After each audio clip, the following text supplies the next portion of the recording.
Good morning. Good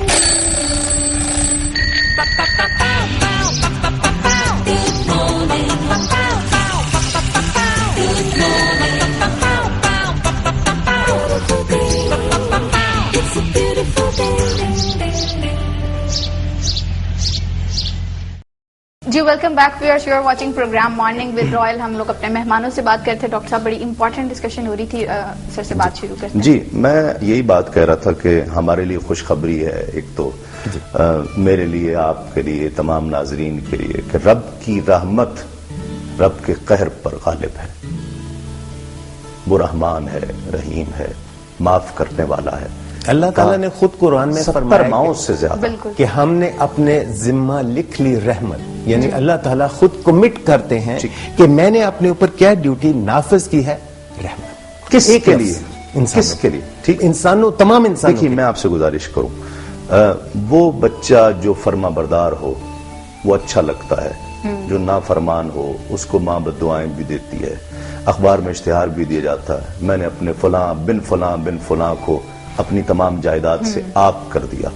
ایک وہ شخص جس کے خون سے نکلا ہے وہ اس کو آگ کر رہا ہے، ٹھیک ہے، وہ پھر بھی نہیں چھوڑ رہا، رب پھر بھی نہیں چھوڑ رہا. رحمت کس کے لیے ہے؟ رحمت تمام دنیا کے لیے، لیکن کچھ ہمارا فرض بھی بند. میں نے جس طرح کہا نا کہ روزہ میں نے رکھا، آپ نے رکھا، رب فرماتا ہے اس کا اجر میں دوں گا تجھے. فرما بردار کی بات اور ہے، نافرمان کی بات اور ہے. یہی دنیا کا قانون ہے جو ہمارے سامنے ہے اور سامنے رہنا چاہیے ہے. دوسری بات جو آپ فرما رہے تھے کہ وہ شخص جو آپ، دوسرا سوال آپ کیا کر رہے تھے؟ میرا ایکچولی یہی تھی کہ اللہ تعالیٰ کا نظام جو ہے ہم نے اس کو اس نظر سے نہیں دیکھا کہ یہ بینیفیشل ہے. ٹھیک، کہ اگر ہم اسلام کو اڈاپٹ کرتے ہیں تو اس میں سختیاں نہیں ہیں کہ جو میں نے کہا نا دین فطرت، اس جملے میں میرا خیال ہے کہ سب کچھ ہے جی. کہ یہ دین فطرت ہے، فطرت کے عین مطابق ہے. اس کا کوئی کام فطرت کے الٹ نہیں ہے، برعکس نہیں ہے، اور کبھی بھی کسی پر وہ بوجھ اتنا، اس کو اتنا مکلف ہی نہیں ٹھہرایا گیا کہ وہ اتنا رسپانسبل ہی نہیں ہے کہ جو وہ خود ادا نہیں کر سکتا ہے. تو یہ تو اللہ رب العزت کی بارگاہ سے یہ ہمیں جو عنایات عطا فرمائی گئی ہیں یہ ان میں سب چیزیں شامل ہیں. ہم پر تو اتنا بوجھ ڈالا ہی نہیں گیا ہے جتنا پچھلی امتوں پر ڈالا گیا تھا. یہ سرکار دو عالم صلی اللہ علیہ وسلم کے وجود کا صدقہ ہے. کوئی نہ مانے، صبح مینڈکوں کی بارش ہو جائے، صبح اٹھے کتے کی شکل ہو گئی، ایک کپڑا ناپاک ہو گیا، پاک ہی نہیں ہو سکتا، ساری زمین امت مصطفیٰ کے لیے پاک کر دی گئی. یہ تمام صدقے، اس وقت تک قہر نازل نہیں ہو سکتا، قرآن کہہ رہا، اس وقت تک عذاب نازل نہیں ہو سکتا محبوب جب تک آپ ان میں موجود ہیں.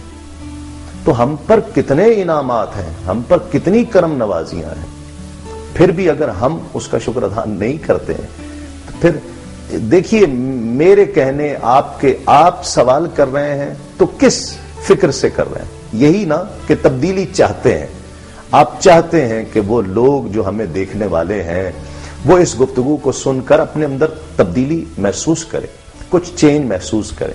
میں بھی جو بات کر رہا ہوں، گناہگار ہوں، سو بے شمار گناہوں میں لت پت ہوں.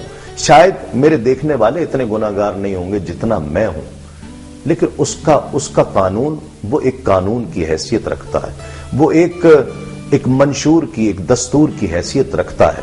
وہ ہمیں پیش نظر رکھنا چاہیے. اور پھر بات وہی ہے کہ ہمیں جب تک اپنی موت کی فکر نہیں ہے کہ ہمیں مر کر کہیں جانا ہے اور ہم مٹی میں ملا دیے جائیں گے، ہمیں دیکھنا ہے. دیکھیے وہ ایک بڑی مشہور بات، حضرت نوح علیہ السلام کے پاس ایک عورت آئی اور 950 سال عمر حضرت نوح علیہ السلام نے پائی. بالکل. اور عورت آئی، کہنے لگی کہ حضور مجھے کچھ دعا دیجئے، کچھ ایک بچہ ساتھ لیا ہوا کہ میرے بچے بڑے نہیں ہوتے، 150 سال کے ہوتے ہیں، مر جاتے ہیں، تو آپ دعا کریں کہ اللہ میرے بچوں کو لمبی زندگی دے. حضرت نوح علیہ السلام نے دعا بھی دی. فرمایا تمہیں معلوم ہے کہ جو آخری امت ہوگی اس میں اوسط عمر کتنی ہوگی؟ تو حضور مجھے نہیں پتا. کہا ان کی اوسط عمر 50 سال 60 سال ہوگی. تو جو عورت نے سوال کیا تھا، میرا خیال ہے کہ اگر ہم اس سوال کو اپنی زندگی کا سرنامہ بنا لیں اور ہمیشہ اس کو پیش نظر رکھیں تو میرا خیال ہے کہ پھر ہم کہیں بھٹک ہی نہیں سکتے. اس نے بڑا لاجواب سوال کیا تھا، کہا کہ کیا وہ پکے گھر بنایا کریں گے رہنے کے لیے؟ حضرت نوح علیہ السلام نے فرمایا ہاں، وہ تو اتنے اتنے عالی شان گھر بنائیں گے کہ دنیا دیکھے گی، اتنے اتنے پکے گھر بنائیں گے، اتنا اتنا انتظام اور اہتمام کیا کریں گے دنیا میں رہنے کا، اتنی اتنی آسائشیں ہوں گی ان کے پاس. وہ عورت کہنے لگی کہ اگر میں اس دور میں پیدا ہوتی تو میں اسی درخت کے نیچے کھڑے ہو کر ساری زندگی رب کی عبادت میں گزار دیتی کہ مجھے وقت ہی اتنا ملا ہے، 50 سال 60 سال، اور اس میں سے بھی برکت کم کر دی گئی، برکت ختم کر دی گئی. آج سے آپ کتنے عرصے سے پروگرام کر رہے ہیں؟ 2 سال 3 سال سے. آپ کو پہلا پروگرام بھی ایسے یاد ہوگا جیسے کل کیا تھا. وقت میں سے برکت ختم ہو گئی. میں آج سے 8 سال 10 سال پہلے کی بات یاد کرتا ہوں تو مجھے ایسے لگتا ہے جیسے کل کی بات ہے. ابھی رمضان پھر آنے والا ہے 3-4 مہینے بعد. مجھے ایسے لگتا ہے جیسے ابھی کل کی تو بات ہے کہ پہلا روزہ تھا. وقت میں سے برکت اس دور میں جب ختم کر دی گئی، 950 سال عمر، اب 50 سال. ہم میں سے وہ فکر ختم ہو گئی ہے، شیطان تیز ہو گیا ہے. تو ہمیں کوشش یہی کرنی چاہیے کہ ہم اپنے اصل مقصد کو پہچانیں. ہماری زندگی کا مقصد کیا ہے؟ ہم دنیا میں کس لیے بھیجے گئے ہیں؟ میں نے سی اے انٹر کیا ہے، اور دیکھیے تبدیلی کس طرح آ جاتی ہے. آپ اس سے دعا تو کریں، اس سے مانگیں تو صحیح. میں ایک ٹیکسٹائل مل میں جاب کرتا تھا، اکاؤنٹس اینڈ فائنانس میں. دیکھا کہ یہ پروگرامز میں جاتا ہے، اس کا چہرہ فیملیئر ہو گیا ہے، لوگ اس کو پہچان جاتے ہیں، پیار کرتے ہیں. تو جہاں جانا مجھے بھیج دینا.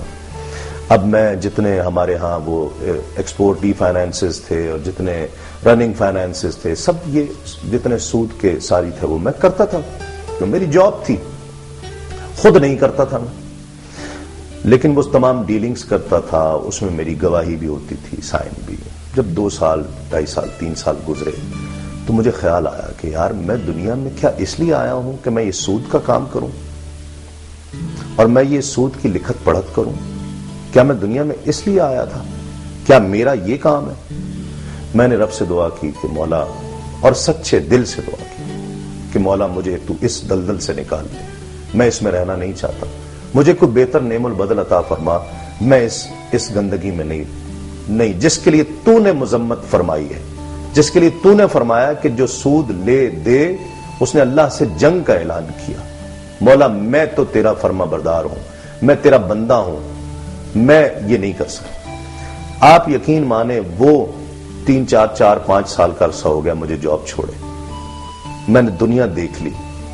اس شعبے اللہ اور اس کے رسول کے ذکر کے ساتھ جوڑ کر مجھے اللہ نے پوری دنیا دکھا دی. مجھے اتنی آسائشیں عطا فرما دی. مجھے جو میں چاہتا ہوں مجھے وہ عطا کرتا ہے. اس سے بڑھ کر اور کیا ہے؟ آپ ایک دفعہ اگر سوچ لیتے ہیں، جس طرح رائمہ کہہ رہی تھی نا کہ ہم سوچتے ہیں جی میرا بیٹا پھر کیا کرے گا اور کیا نہیں کرے گا اور میں اپنے بیٹے کے لیے کر لوں. نہیں، آپ اس کی طرف چل کر دیکھیں وہ آپ کو کیسے عطا کرے گا. آپ تصور، میں اپنا مشاہدہ بتا رہا ہوں آپ کو، کسی کی کہانی نہیں سنا رہا. میں آپ کو اپنا مشاہدہ بتا رہا ہوں کہ جیسے مجھ جیسا انسان گنہگار کس طرح نوازا گیا. تو نوازشات اللہ سے آپ طلب تو کیجئے. آپ ایک دفعہ سوچ تو لیجئے کہ میں ایسا کرنا چاہتا ہوں، مولا تو میری مدد فرما. تو پھر وہ کیسے مدد فرمائے گا انشاءاللہ.